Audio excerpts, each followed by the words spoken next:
આગળ સમાચારમાં વાત કરીએ તો સુરતથી સમાચાર સામે આવ્યા છે, જ્યાં સુરતના ડુમસ વિસ્તારમાં મોડી રાત્રે એક ફાર્મ હાઉસમાં ચાલી રહેલી કથિત દારૂની મહેફિલ ઉપર પોલીસે દરોડા પાડ્યા હતા, જ્યાં 14 ઓગસ્ટની મોડી રાત્રે જન્મદિવસની ઉજવણી માટે એકઠા થયેલા લોકો વચ્ચે દારૂ અને બિયરની પાર્ટી ચાલી રહી હતી તેવી માહિતી મળી હતી। પાર્ટીમાં દારૂ અને બિયર સહિતનો જથ્થો મળી આવ્યો હતો તેવો પોલીસે દાવો કર્યો છે। મોડી રાત્રે ફાર્મ હાઉસમાં ચાલતી બર્થડે પાર્ટી ઉપર પોલીસ અચાનક જ પહોંચી જતા પાર્ટીના હાજર લોકોમાં અફરાતફરીનો માહોલ સર્જાયો હતો, જ્યાં પોલીસે સ્થળ ઉપરથી દારૂ અને બિયર સહિતનો મુદ્દામાલ કબજે કરીને આગળની કાર્યવાહી હાથ ધરી છે। સમગ્ર કાર્યવાહી બાદ અટકાયત કરાયેલા તમામ લોકોને મેડિકલ તપાસ માટે પણ લઈ જવામાં આવ્યા હતા। તેમજ ડુમસ પોલીસની આ કાર્યવાહીમાં આશરે 35 લાખ રૂપિયાથી વધુનો મુદ્દામાલ જપ્ત કરવામાં આવ્યો હતો તેવું સામે આવ્યું છે, જ્યાં પોલીસે પાર્ટી માટે ઉપયોગમાં લેવાયેલા સ્થળ અને ત્યાં હાજર લોકો અંગે પણ તપાસ હાથ ધરી છે।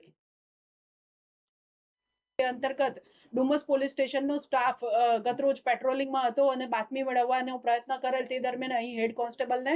એક રાત્રિના યોજાનાર એક જે દારૂની મહેફિલ છે એ અંગે પાક્કી ચોક્કસ બાતમી મળતા પોલીસ ઇન્સ્પેક્ટર એમ.વી. પટેલ અને એમની ટીમ દ્વારા ગઈકાલે રાત્રે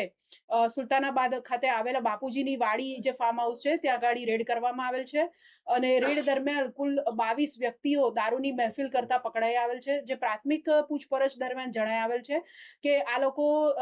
જે એક લેડીની બર્થડે હતી એ બર્થડેની અંદર એના માટે આ પાર્ટીનું આયોજન કરેલ હતું। પોલીસ દ્વારા મોડી રાત્રે 2:30 વાગે આ જે ફાર્મ હાઉસ છે તે ખાતે રેડ કરીને તમામ જે કાયદેસરની કાર્યવાહી કરવામાં આવેલ છે અને